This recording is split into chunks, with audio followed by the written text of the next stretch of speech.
Ma la Regione ci ha messo del suo, ma devo dire che il lavoro principale l'hanno fatto e lo stanno facendo i tanti volontari, il mondo delle Proloco, l'amministrazione comunale di Latisana che in questi anni sta lavorando molto molto bene. Insomma, poi l'ha detto lei, a me è piaciuta la cartolina che ho visto, vale a dire tanti comuni della Bassa Friulana, tutti assieme presenti a questo evento.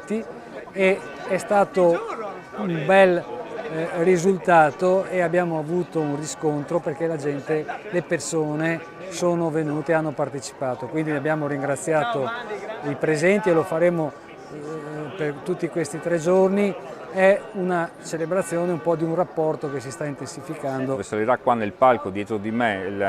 la band degli anni d'oro, gli 883, per poi portarci verso le 23:30 sulla Golena, qua sulla mia sinistra, a vedere i fuochi piromusicali sulla Golena del Tagliamento. È un avvenimento questo che ormai è il 3° anno che lo facciamo, lo continueremo a fare perché piace, funziona e diverte tutti quanti. L'attimo conclusivo la domenica mattina sempre con gli stand aperti, il mercato, gli hobbisti, per poi un mangiafuoco, una ragazza con le bolle di sapone, scusate, per i più piccoli. Lavorano insieme per renderci queste serate ricche di appuntamenti, ricche di eventi e naturalmente riempiono le nostre piazze, quindi a loro va un grandissimo ringraziamento. La Regione, è vero, dà una grande mano al volontariato, al mondo delle associazioni, delle Proloco, abbiamo creato linee contributive nuove in questi anni, continuiamo a farla anche come Consiglio regionale, abbiamo creato una linea nuova proprio per quest'anno e ci sarà anche naturalmente gli anni successivi, ma lo facciamo perché siamo assolutamente convinti che quando noi diamo €1 a un'associazione creiamo un indotto enorme dal punto di vista sociale, dal punto di vista culturale, dal punto di vista turistico, dal punto di vista sportivo, ma anche dal punto di vista economico. Ma sicuramente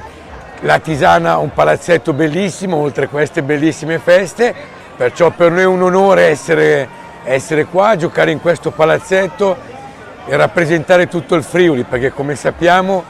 quest'anno giochiamo nel campionato più bello del mondo, un campionato importante, grazie alle TV viene visto per tutto il mondo, perciò è una fortuna per noi, ma sicuramente anche per Latisana, ma per tutto il Friuli, perché questa visibilità sarà qualcosa di veramente importante. Oltre a questo, a livello tecnico, quali sono le principali novità, quelle che si possono dire fino ad oggi? Ma stiamo lavorando molto, stiamo lavorando veramente forte, con grande intensità, cercheremo di avere una squadra molto equilibrata in tutti i reparti, non solo sotto l'aspetto tecnico ma anche caratteriale e anagrafico, perciò al momento siamo molto contenti e abbiamo solo riscontri positivi.